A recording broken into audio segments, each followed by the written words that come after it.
Hello! Today we're going to make another kids well-loved merienda. Ito ay ang corn dog. Ito ang mga sumusunod na ingredients. Hot dog or frankfurters, plain flour, milk, salt, baking powder, cornmeal flour, sugar, egg, at gagamit din tayo ng cooking oil for deep frying. Kakailanganin din natin ng bamboo skewers or stick, barbecue stick. So, ang ating first step, ida-dry lang natin using a paper towel yung ating hotdog para matanggal yung mga oil dito sa hotdog. Make sure na dry siya.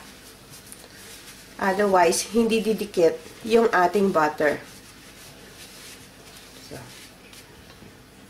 So, tuloy lang natin to hanggang matapos natin. So, napat-dry ko na itong ating hotdog. Gagawin natin, tutusukin lang natin yung dulo ng stick. Yeah? Parang gagawin nating barbecue style. So, there you go.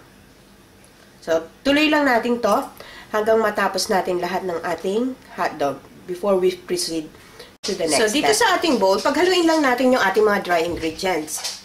Yung flour, yung cornmeal flour, baking powder, sugar, at yung salt. Then, mix lang natin maigi. Make sure na well mix ito. Then, ilagay na natin yung ating dry ingredient, liquid, yung ating milk at yung egg. Then, we'll mix it well using a wire whisk. Kung meron kayong electric mixer, pwede nyo rin gamitin. So, you will notice yung ating butter ay talagang thick. Yung sugar, kayo nang bahala mag-adjust according to your sweetness. Kung anong gusto nyong sweetness. So, ready na ito. Nagsalin lang ako ng ating butter dito sa isang glass. Nakapagpainit na ako ng cooking oil dito sa pan. So, yung ating butter na nasa glass, itip-dip lang natin yung ating hotdog.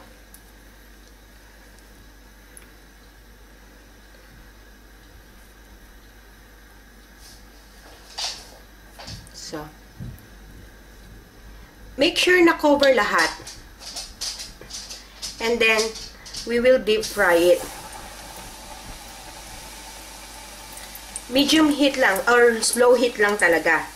Otherwise, masusunog yung labas, hilaw yung loob ng ating corn dog. So, kasi mabilis siya talagang mag-brown. So, at this point, yung aking heat ay talagang very low. So, this one is ready. So, kunin lang natin siya at i-drain natin dito sa tray na to. Ito na ang ating finished product. Muntik ko na hindi makunan ng picture dahil nilantakan na ng mga anak ko. Sana magustuhan nyo itong recipe na ito and share it with your friends. Hanggang sa susunod na video, sana magkita-kita ulit tayo. Salamat! Bye!